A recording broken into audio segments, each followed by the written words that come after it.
오늘 본문의 내용은 예수님이 십자가에 달려 죽으시기 전 밤에 있었던 이야기들을 기록합니다. 예수님이 요단강에서 세례를 받으시고 3년 동안 공생애라고 하는 드러나 보여지는 생애를 3년 동안 살아오시고 그 공생애의 마지막 때가 되어진 겁니다. 14장 17절에 보시면 예수님이 6월절 그 만찬을 보내셨어요. 근데 이때가 해가 저물 때라고 되어 있습니다. 그리고 30절에 보면 해가 저물 때가 시간이 지나서 깊은 밤이 되어진 것을 알 수 있습니다.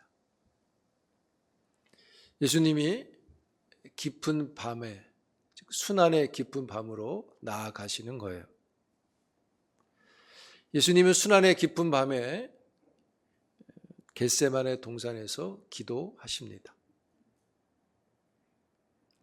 그리고 고난과 죽음을 앞에 두고 베드로, 야고보, 요한을 12 제자 중에서 따로 불러서 이 기도하는 자리에 부르십니다. 그리고 그들에게 말씀하시기를 34절에 보니까 깨어 있으라 그러셨어요. 예수님은 제자들을 남겨두고 이 3명의 제자를 남겨두고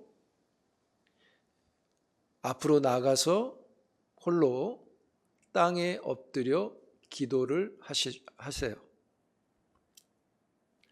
이게 깨어 있는 겁니다. 여기서 깨어 있다는 것은 상대적으로 눈을 뜨고 있는 걸 말하는 게 아니라 기도하는 것입니다. 예수님은 깊은 순환의 밤에 땅에 엎드려 기도를 하셨어요. 보통 기도는 일반적으로 서서 기도하고 손을 들고 기도를 합니다.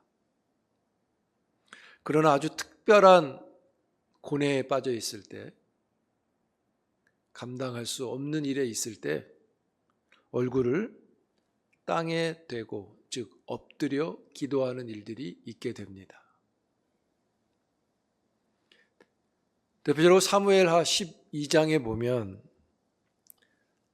이렇게 말씀합니다. 다윗이 그 아이를 위하여 하나님께 간구하되 다윗이 금식하고 안에 들어가서 밤새도록 땅에 엎드렸다.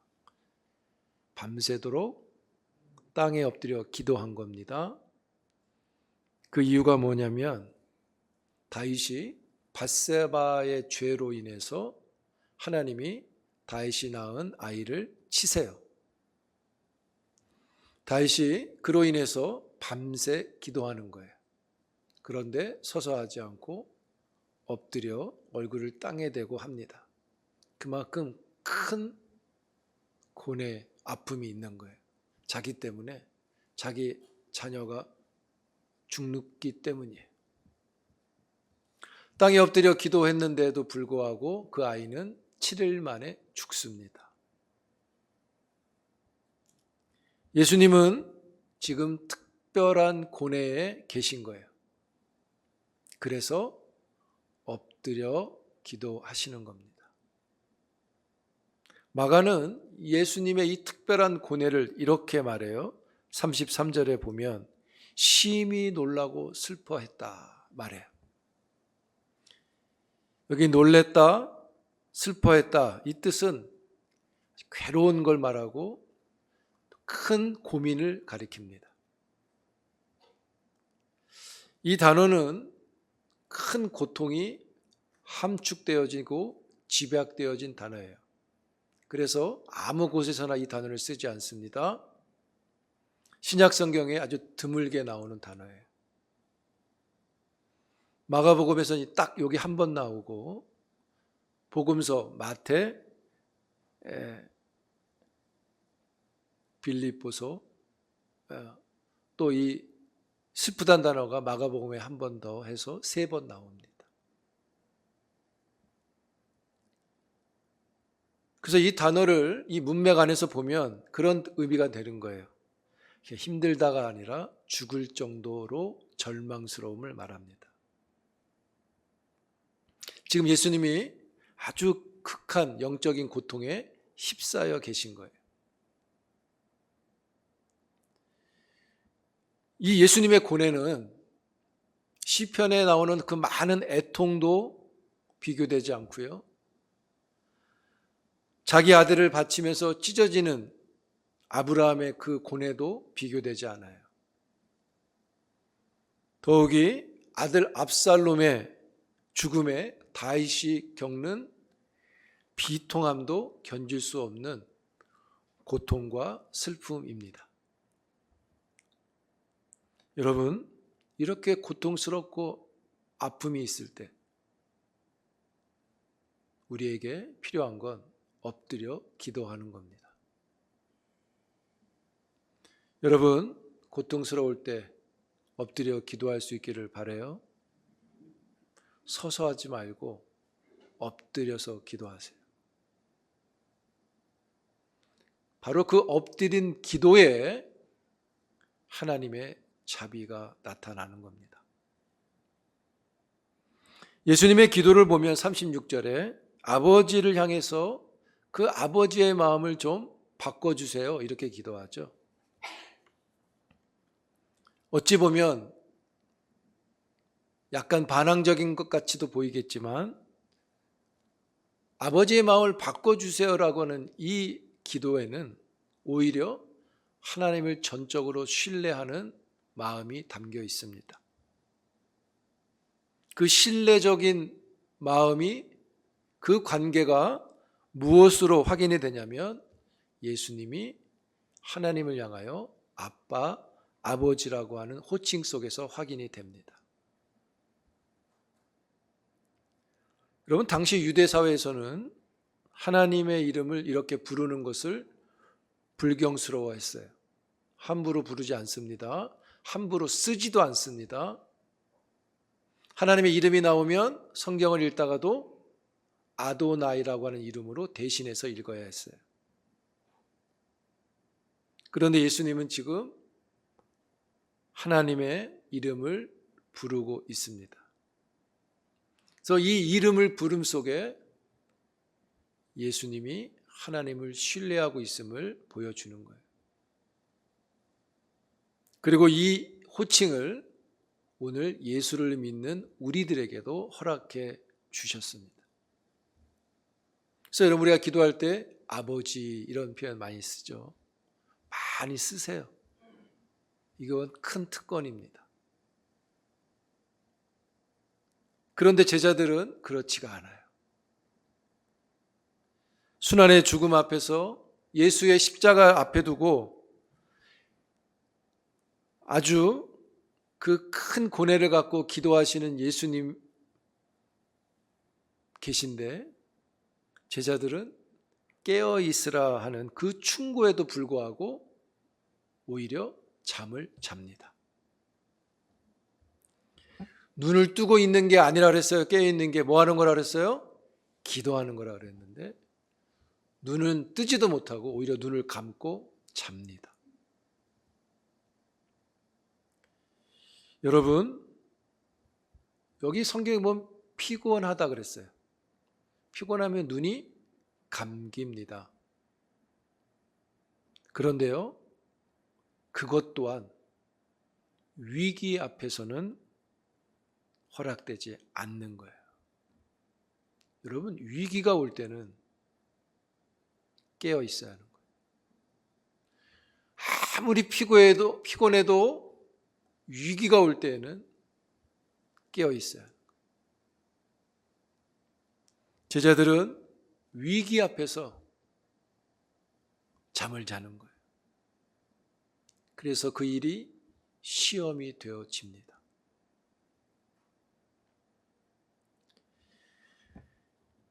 여러분, 예수님은 유대인들의 성전에 대해서 비난하셨죠. 왜냐하면 그 성전이 만민이 기도하는 집이 아니라 강도의 소굴이 되었기 때문에 야단하셨어요. 그래서 이제 성전의 지도자들이 그 예수님을, 그 이유를 가지고 강도를 붙잡듯 체포합니다. 마가복음 3장 6절에 보면 우리가 예전에 봤는데 안식일날 손 마른 사람을 치료한 사건이 있었죠.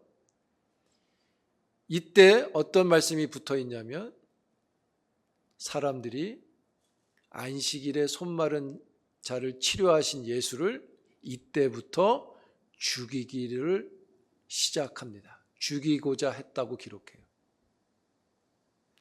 그러니까 지금 예수를 죽이려고 하는 이 일은 예수님이 며칠 전에 성전에 와서 성전에서 막 난리를 쳐가지고 신성모독으로 죽이려고 한 게 아니라는 거예요. 언제부터예요? 한참 전부터, 사역 초기부터 그를 죽이고 싶어 했던 사람들의 뜻이 드러나는 것입니다. 그리고 그 예수를 죽이려고 꾸민 그 일에 돈 받기를 작정했던 유다가 이 일을 스타트하는 겁니다. 이 일을 본격화시키는 거예요. 여러분, 일반적으로 사람들은 존경의 표시로 입을 맞춥니다. 볼을 이렇게 비비는 거죠. 누가복음 7장에 보면 구체적으로 한 여인이 향유를 붓고 머리털로 예수의 발을 닦고 그 발에 입을 맞췄다고 말하죠. 존경심인 거예요. 근데 유다는 마치 예수님을 존경하듯이 랍비여 이렇게 호칭을 하면서 입을 맞춥니다. 누가 보면 존경해서 하는 것 같은 인사입니다. 여기 입 맞추다고 하는 이 히라버 단어는 아주 열정적이고 진심이 있고 그 마음이 담긴 사랑이 있는 그런 입맞춤을 가리키는 단어예요.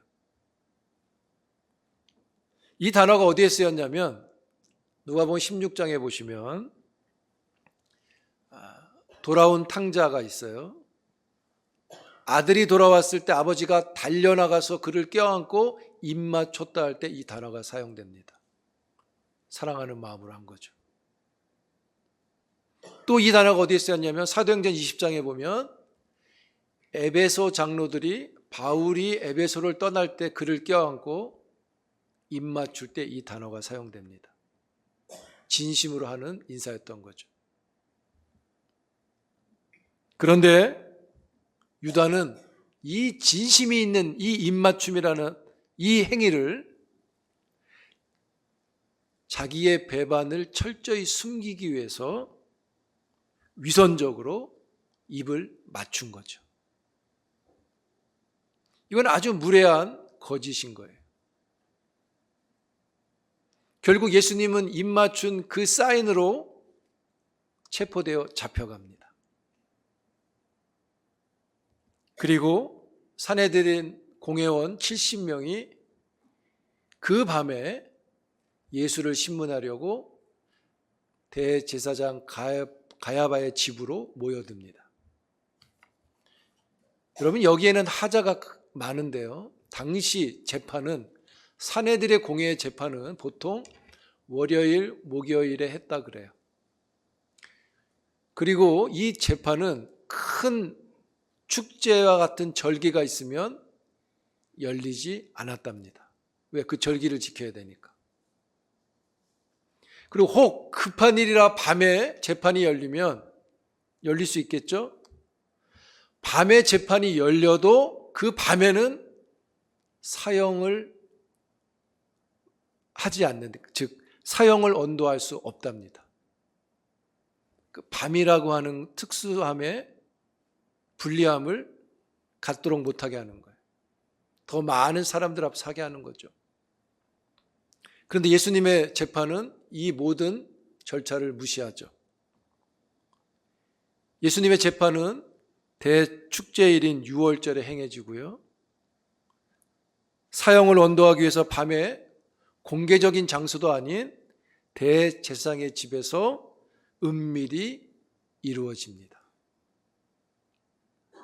예수를 죽이려고 아주 급한 거예요. 아주 은밀하게 해치우는 거예요. 그래서 이것은 음모예요. 정상적인 게 아니라 음모예요. 거짓이고 꿈인 거예요. 바로 그 음모로 예수님이 이 밤에 신문을 당하고 계신 겁니다. 그런데 오늘 성경에 50절 이하에 쭉 보면 우리가 볼 때 베드로가 신문을 당하는 예수님을 알면서 멀리 떠나 거리를 두고 안전한 거리를 만들어서 불을 쬐는 모습이 나와요. 여러분, 베드로가 어떤 사람이에요?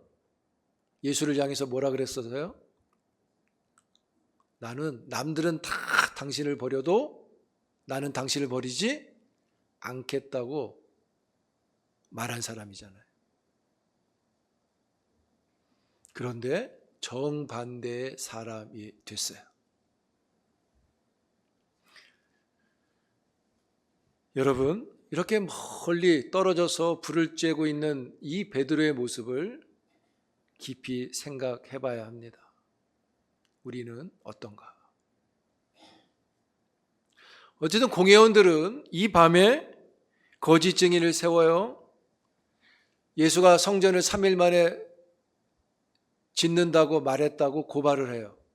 즉 성전을 향한 모독이라고 고발한 거예요. 근데 예수님이 아무 말을 안 해요. 그러자 그들이 또 물어요. 너가 찬송 받으실 분의 아들이 맞느냐 이렇게 물어요. 그러니까 하나님의 아들이 맞냐는 거죠. 그런데 이때는 침묵하지 않으시고 말씀하세요.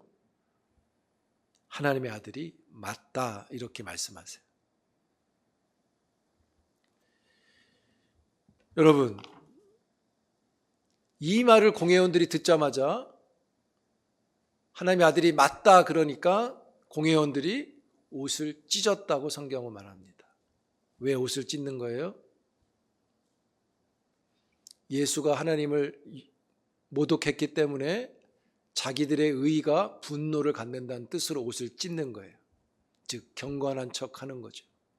자기들은 하나님 앞에 의가 있다고 티내는 거예요. 그게 옷을 찢은 거예요. 그런데 여러분, 자기들의 그 경건하고 의롭다고 한 그 옷을 찢는 행동이 거짓말이잖아요. 다 음모에서 나오는 거잖아요.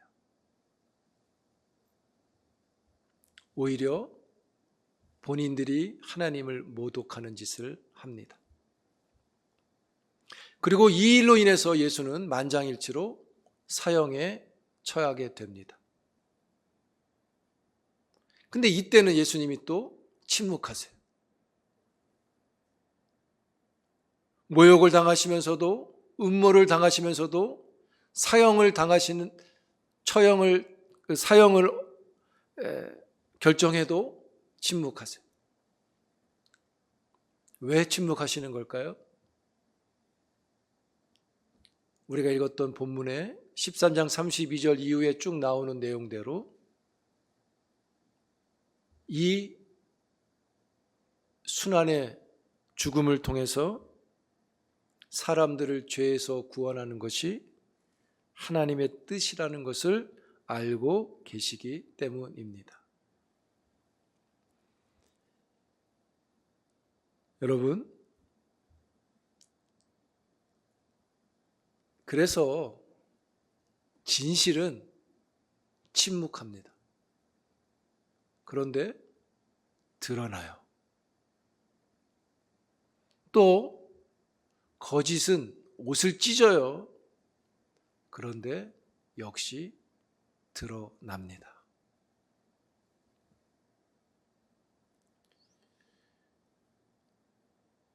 이 사내들은 공회원 사람들,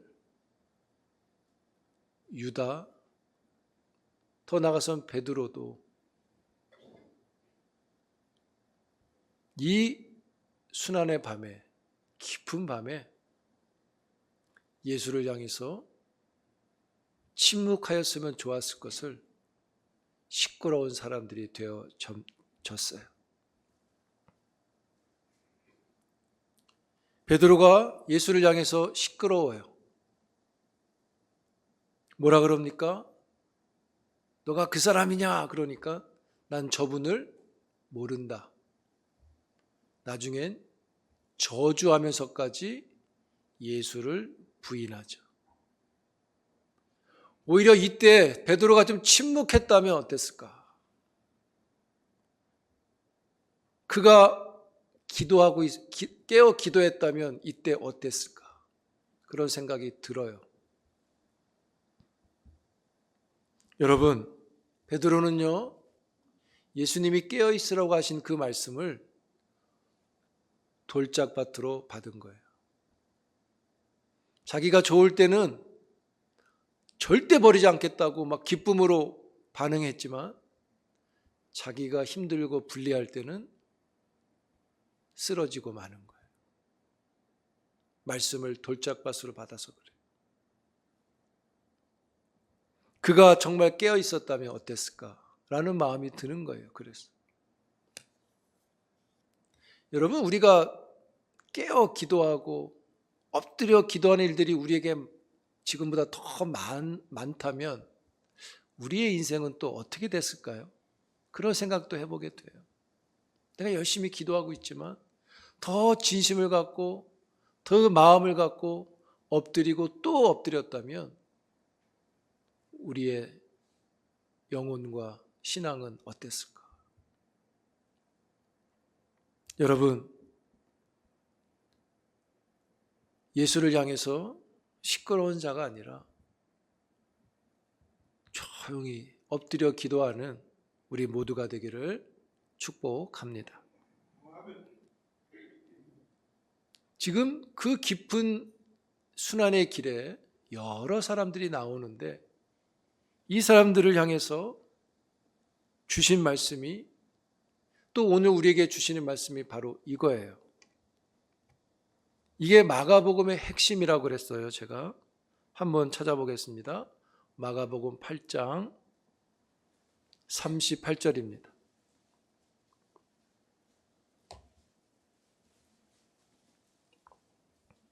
마가복음 8장 38절 같이 있습니다. 시작. 누구든지 이 음란하고 죄 많은 세대에서 나와 내 말을 부끄러워하면 인자도 아버지의 영광으로 거룩한 천사들과 함께 올 때에 그 사람을 부끄러워하리라. 여러분, 지금 부끄러워하는 자, 지금 예수를 부끄러워하는 자, 그때 예수가 부끄러워한다고 말씀하죠. 그때 부끄러워하시기 때문에 지금 부끄러워하는 것을 위기로 생각지 못하는 것입니다.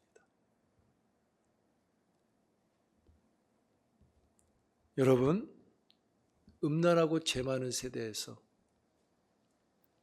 주를 향하여 시끄러운 자가 아니라 그를 향해서 조용한 경건을 이루어갈 수 있기를 기도합니다. 우리의 삶 속에서 예수를 시인하는 것들, 그 예수를 따라가려고 하는 것들, 그래서 엎드려 기도하는 일들이 마지막 종말의 그때에 예수가 우리를 자랑스러운 일이 되어지는 것이죠. 여러분, 살아가면서 예수를 부끄러워하지 않기를 기도합니다. 복음은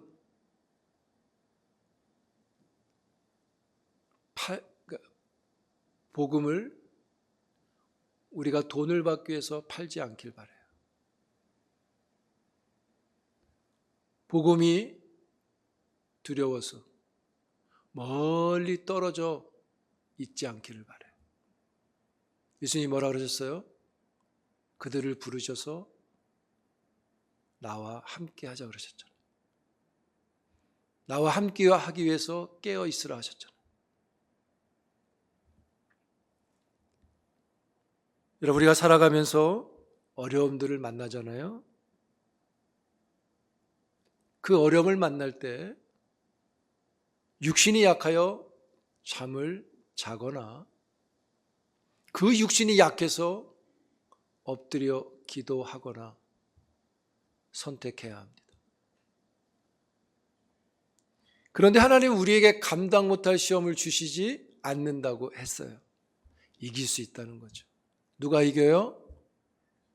깊은 위기 앞에서, 큰 위기 앞에서 엎드려 기도하는 자가 이기는 거예요. 방법이 없어요. 우리가 뭘 이기는 주문이 있습니까? 무슨 요술행위가 있습니까? 우리에게 주신 건 딱 하나예요. 하나님을 향한 엎드려 깨어 기도하는 것밖에 없어요.